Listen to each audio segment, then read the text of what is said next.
আজকে তো বর্ষার উনুন, ধরিয়ে নিলে তাড়াতাড়ি হবে, না হলে দেরি হবে। নমস্কার বন্ধুরা, নতুন রেসিপিতে আপনাদের স্বাগত। আজকে আমি আবার একটা অন্যরকম রেসিপি নিয়ে এসেছি। এই বর্ষার দিনে মানে কালকে প্রচুর বৃষ্টি হয়েছে, ঠান্ডা ঠান্ডা ওয়েদার। এই ওয়েদারে আমি করে দেখাবো চিংড়ি পোলাও।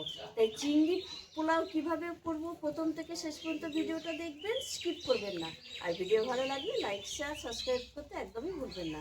চিংড়ি পোলাওর জন্য আমি নিয়ে নিয়েছি এখানে এই যে 250 চিংড়ি মাছ কেটে ধুয়ে নিয়েছি, পেঁয়াজ কুচি, আর এই যে আতপ চাল ভিজিয়ে রেখেছি 8 ঘন্টা আগে। মানে এটা নর্মাল আতপ চাল, আপনারা ইচ্ছে করলে কামিনী বা গোবিন্দভোগও চাল নিতে পারেন, আমরা ঘরের চালই নিয়েছি। আর নিয়ে নিয়েছি ঘি, গরম মশলা, এলাচ, লবঙ্গ, দারচিনি, সাদা তেল, ডিম। এই পোলাওতে আমি ডিমও দেবো, আদা বাটা, তেজপাতা, চিনি, এখানে কাজু কিশমিশ আর হলুদ গুঁড়ো, পেঁয়াজ কুচি, আর কিছু লাগবে না, আর নুন। উনুনটা ধরিয়ে নিন, বর্ষার দিন উনুনটা ধরাতে একটু দেরি হয়।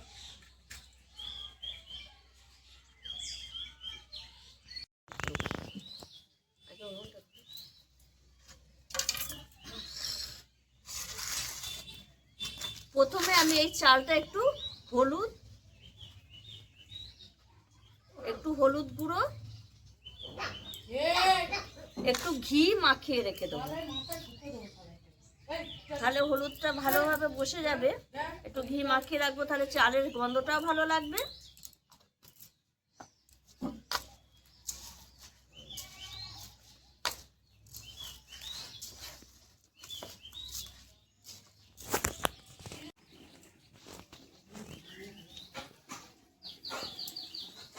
হলুদ মাখিয়ে রেখে দিয়েছি, হলুদ আর ঘি চালটায়। এবার আমি এক এক করে উপকরণ ভেজে নেব। প্রথমে আমি একটু ডিমটা ভেজে তুলে রাখবো। আর এইভাবে একবার চিংড়ি পোলাও করে খেয়ে দেখবেন, নর্মাল চালে অসাধারণ লাগে খেতে।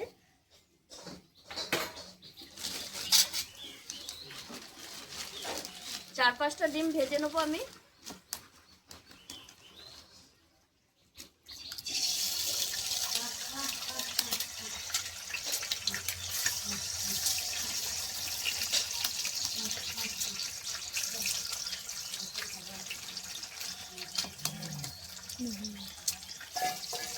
আর একটা দেবো।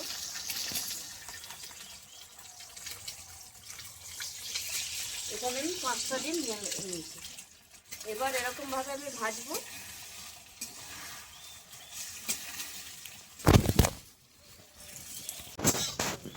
ডিম ভাজা হয়ে গেছে, এবার আমি তুলে রাখবো।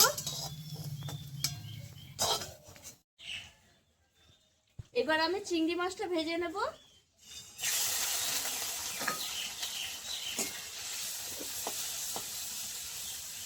এর মধ্যে আমি হালকা করে একটু হলুদ দিয়ে দেবো, নুন দেবো না, তাহলে জলটা বেরিয়ে যাবে।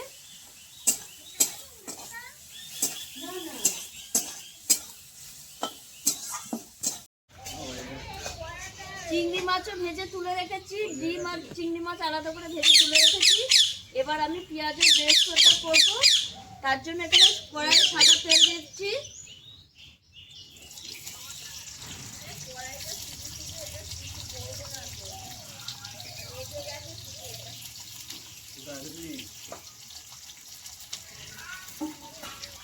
এবার আমি বেরেস্তাটা ভেজে নেব।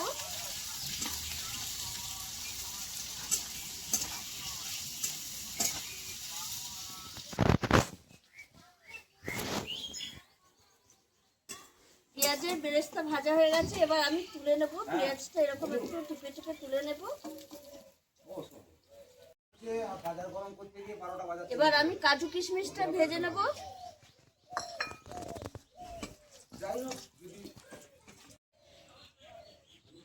কাজু কিশমিশও ভাজা হয়ে গেছে, সবকিছু ভাজাভাজি হয়ে গেছে। এবার আমি বড় কড়াই বসিয়ে দিয়েছি। যেহেতু চালের পরিমাণটা বেশি, এখানে 1.5 কেজি চাল আছে, ভিজিয়ে রেখেছি, তার জন্য আমি বড় কড়াই নিয়ে নিয়েছি। আর বড় কড়াই আমি সাদা তেল দিয়ে দিয়েছি। এবার আমি দিয়ে দেবো ঘি,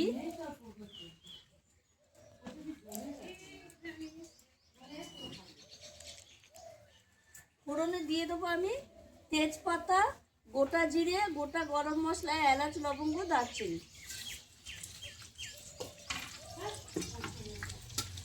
ফোড়নটা একটু গরম হবে হয়ে গেছে। এবার আমি দিয়ে দেবো হলুদ গুঁড়ো।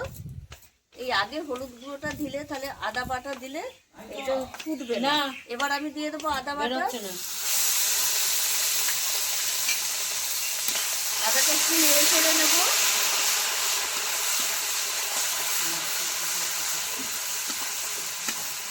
চালটায় হলুদ ঘি মাখিয়ে রেখেছিলাম, এই চালটা দিয়ে এর সঙ্গে ভেজে নেব।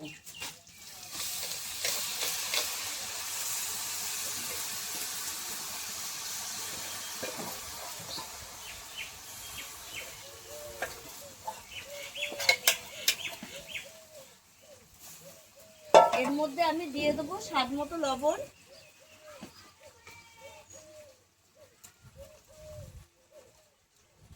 এই 4 চামচ মতো দিলাম, পরে লাগলে আবার দেবো। দিয়ে একটু নেড়ে ছেড়ে নেবো চালটাকে।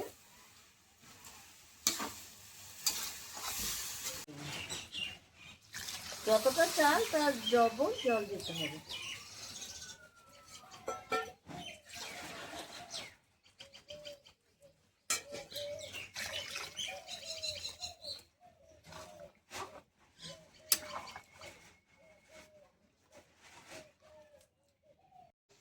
চাল 80% সেদ্ধ হয়ে গেছে, আর 20% মতো সেদ্ধ হবে। তাই এটা একটু এই পর্যায়ে আমি দিয়ে দেবো এইখানে এই যে চিনি দিয়ে দেবো, দিয়ে দেবো কাজু কিশমিশ,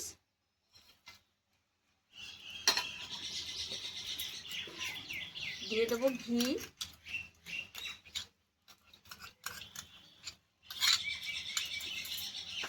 আর দিয়ে দেবো পেঁয়াজের বেরেস্তাটা। ডিম আর চিংড়ি মাছটা আমি পরে দেবো।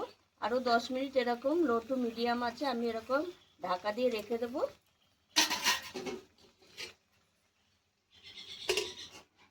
না না এখানে করুক, একটা বাজে আলু ভাজা হয়ে যাবে, ওখানেই করে নাও। দেখুন বন্ধুরা, চালটা এই যে মিশে গেছে আর চালটা হয়েও গেছে। এবার একটু ঠান্ডা হলেই ঝরঝরে আরও হয়ে যাবে, এমনিতেই ঝরঝরে হয়ে গেছে। এবার আমি উপর থেকে দিয়ে দেবো এই ডিম,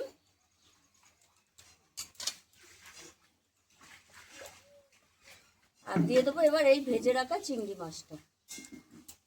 দিয়ে আমি নামিয়ে একটু ঠান্ডা করে নেবো, তারপর আপনাদের দেখাবো যে কত সুন্দর এটা ঝরঝরে হয়েছে। নামিয়ে ঠান্ডা করে নেব।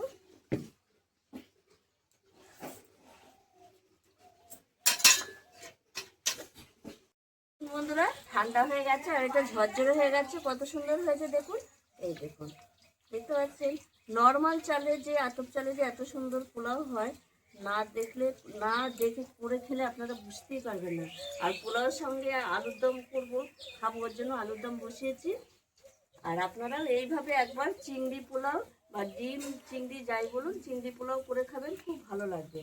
আর আমার এই রেসিপিটি যদি আপনাদের ভালো লেগে থাকে তাহলে লাইক করবেন, শেয়ার করবেন, সাবস্ক্রাইব করবেন। আবার দেখাবো এখন চায়ের বাটি ধোয়া ধরে